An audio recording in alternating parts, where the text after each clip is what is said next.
आजको class Adobe Illustrator को अर्को एउटा इन्ट्रेस्टिङ फिचर्स ब्लेन्ड टुल रहेको छ र यो ब्लेन्ड टुल अब्जेक्टमा गयो भने तपाईले ब्लेन्ड भन्ने एउटा यहाँ अप्सन भेट्नुहुन्छ भने टुल बारमा पनि भेट्न सकिन्छ जसलाई डब्लु प्रेस गरे पनि एक्टिभेट गर्न सकिन्छ। सर्वप्रथम एउटा युनिफर्म ब्लेन्ड गराउँ। त्यसको लागि मैले यहाँ दुईटा इलिप्स मैले बनाएर राखेको छु। सर्वप्रथम म एउटा इलिप्सलाई क्लिक गर्छु। त्यसपछि म ब्लेन्ड टुललाई सिलेक्ट गरेर मैले त्यो जुन अब्जेक्टलाई सिलेक्ट गरेको छु पुनः त्यसमा एक्चुअली सिलेक्ट गर्छु। त्यसपछि यसले मलाई यहाँ तपाईले देख्न सक्नुहुन्छ प्लस साइन आएको छ। यसले अब के मागेको छ भने दोस्रो भेक्टर मागेको छ जसको आधारमा यो चाहिँ ब्लेन्ड हुन पुग्छ र मसँग भएको दोस्रो भेक्टरमा मैले यहाँ क्लिक गर्ने बित्तिकै यसले मलाई एउटा के रिजल्ट दियो भने यो दुईटा भेक्टर भित्र सेम साइजको 6 वटा इलिप्स मलाई थप दिएर दियो।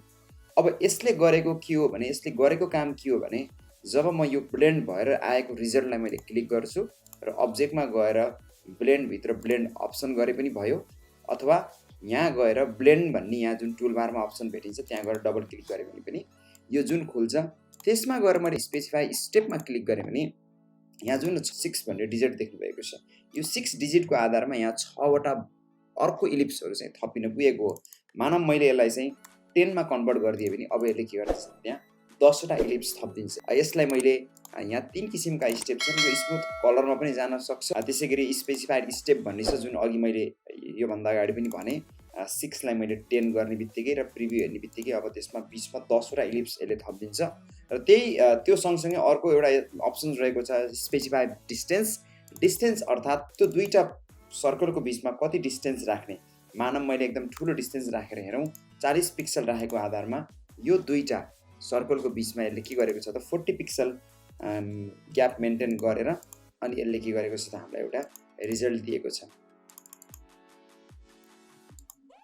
र यसले मैले एकदम यो स्पेसलाई एकदम कम गरे भने यो के हुन पुग्छ भन्दा एकदम साँगुरिएर आउन पुग्छ। मैले धेरै दिएर पनि हेर्न सक्छु 200 पिक्सलको स्पेस दिँदाखेरि यहाँ एउटा दुईटा तीनटा भेक्टर अड्दो रहेछ। यो एउटा ब्लेन्ड टुलको एउटा सिम्पल बेसिक फर्म जसको आधारमा हामीले यसलाई चाहिँ एउटा पोइन्टबाट अर्को पोइन्टमा अटोमेटिक त्यो ब्लेन्ड हुनको लागि कतिवटा अब्जेक्ट थप्न पर्ने हो भन्ने कुरा यसले मलाई गराएर दिन्छ। सेकेन्ड ब्लेन्ड गर्ने तरिका रहेको छ साइज ब्लेन्ड। प्रष्ट देख्न सकिन्छ यो पहिलो सर्कल दोस्रो सर्कल भन्दा निकै सानो छ। अब म यो सिलेक्ट गरे सँगसँगै ब्लेन्ड टुलमा गएर पहिलो सर्कललाई क्लिक गर्छु दोस्रो सर्कलमा गएर क्लिक गर्छु। यसले अटोमेटिकली मलाई के दिन्छ भन्दा यो सानो सर्कलदेखि त्यो सानो सर्कलसँग ब्लेन्ड हुनको लागि बीचमा कसरी सर्कलहरु बढ्दै जान पर्दो रहेछ भन्ने यसले मलाई यो एउटा रिजल्ट दिन्छ र यसलाई मैले एडिट गर्न सक्छु। सिलेक्ट गरेर ब्लेन्ड अप्सनमा गएर मैले स्पेसिफाइड स्टेप दिए भने र यहाँ गएर मैले 20 दिए भने यो दुईटा भेक्टरको बीचमा 20 वटा भेक्टर थपिएर एउटा नयाँ किसिमको रिजल्ट मलाई यहाँ दिन्छ। त्यति मात्र नभएर मैले स्पेसिफाइड डिस्टेन्समा गएर 200 पिक्सल दिए भने तीनटा भेक्टर अट्ने भयो अहिलेको जस्तै।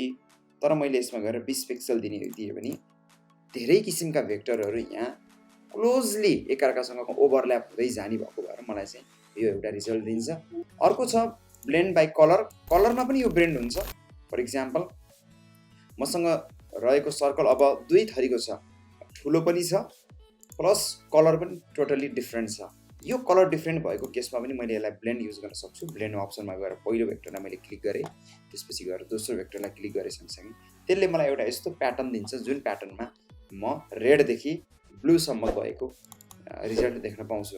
यहाँ गएर स्पेसिफाइड डिस्टेन्समा गएर मैले 2 पिक्सल दिने भने यसले मलाई अब हेर्दा यो ग्रेडियन्टकै रिजल्ट आए पनि यसले मलाई के गरेर दिएको त भन्दा कलरमा प्लस साइजमा यसले मलाई ब्लेन्ड गरेर दिएको हो। त्यसले गर्दा मलाई चाहिँ एउटा यस्तो रिजल्ट अचिभ गर्नको लागि चाहिँ सहयोग गर्दछ। त्यसपछि अर्को रहेको छ शेप ब्लेन्ड। अब हामी एउटा फरक शेपबाट अर्को फरक शेपमा जाँदै गर्दा पनि यो ब्लेन्डले काम गर्छ। त्यसको डेमो यहाँ हेरौँ। मैले पुनः पहिलो सर्कललाई क्लिक गरे त्यसपछि ब्लेन्डमा गएर मैले त्यही सर्कललाई मैले फेरि सिलेक्ट गरे र दोस्रो सर्कल मेरो कुन हो भन्ने हिसाबले मैले त्यसलाई सिलेक्ट गर्दै गर्दा अब तपाईले यहाँ देख्न सक्नुहुन्छ स्पष्ट रूपमा यो सुरुवाती अवस्थामा यो सर्कल हुँदै हुँदै हुँदै सुरु गरेको अन्तिममा आइपुग्दासम्म यो के बन्छ भन्दा यो स्क्वायर बनेको छ। यसलाई मैले अलिकति स्मुथ बनाउनको लागि अझै क्रिस्पी बनाउनको लागि मैले यहाँ गएर स्पेसिफाइड डिस्टेन्समा गएर 1 पिक्सल हाने भने यहाँ एउटा यस्तो प्याटर्न बन्छ। र इन्ट्रेस्टिङ कुरा के छ भने मैले यो ब्लेन्ड गरिसकेपछि पनि यदि मैले डबल क्लिक गरेँ र त्यो एउटा पर्टिकुलर भेक्टरलाई सिलेक्ट गरेँ भने मैले यहाँबाट के गर्न सक्छु, त्यसलाई रिसाइज गर्न सक्छु। रिसाइज गर्दै गर्दा मेरो ब्लेन्ड पनि अटोमेटिक रिसाइज हुन्छ भने मैले यसरी रोटेसन गर्दा पनि यो अटोमेटिक त्यसले आफ्नो नयाँ आकार अनुसार चाहिँ त्यसले आफ्नो ब्लेन्डलाई चाहिँ परिवर्तन गर्दै जान्छ।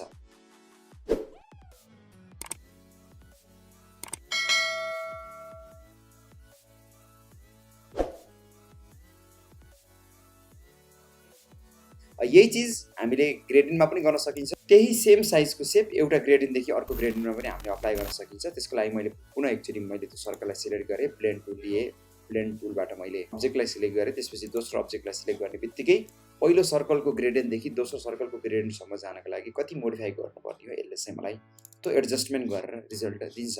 यसलाई मैले डबल क्लिक गरेर मोडिफाई गरे सँगसँगै यहाँ गएर पुनः मैले 1 पिक्सलको डिस्टेन्स राखेँ भने एउटा स्मुथ तरिकाले एउटा ग्रेडियन्टबाट अर्को ग्रेडियन्टमा यो ट्रान्सफर्म हुँदै गएको हामीले देख्न सकिन्छ। यो सँगसँगै अर्को एउटा इन्ट्रेस्टिङ फिचर पनि यहाँ के रहेको छ भने यो ग्रेडियन्ट मेरो अहिलेसम्म सबैमा लिनियर पाथमा मात्र मुभ भइरहेको छ।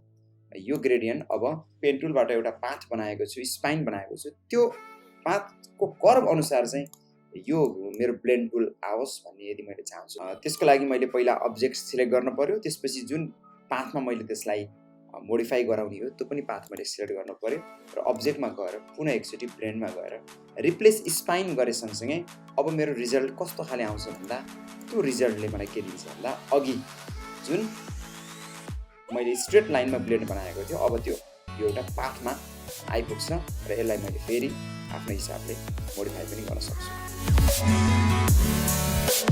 ब्लेन्ड हुँदै गर्दा हामीले बिर्सिनु के हुँदैन, जुन एउटा स्पाइन हामीले यहाँ बनाएको छौँ त्यो अन्ततः एउटा पाथ नै हो र पाथ भन्ने बित्तिकै हामीले त्यहाँ विभिन्न किसिमका बेजियर ह्यान्डलहरू पाउन सकिन्छ र यो बेजियर ह्यान्डललाई हामीले मुभ गरे सँगसँगै यसलाई थप यो जुन हामीले ब्लेन्ड गराइएको छ यसलाई पुनः नयाँ किसिमले एडिट पनि गर्न सकिन्छ। यो पनि अप्सन चाहिँ हामीसँग यहाँ अभाइलेबल छ। तपाईँलाई भिडियो कस्तो लाग्यो कृपया फिडब्याक दिनु होला, केही जिज्ञासा छ भने कमेन्ट बक्समा गएर कमेन्ट पनि गर्नु होला र कन्टेन्ट कस्तो लागिरहेको छ लाइक, कमेन्ट र सब्स्क्राइब गर्न नबिर्सिनु होला।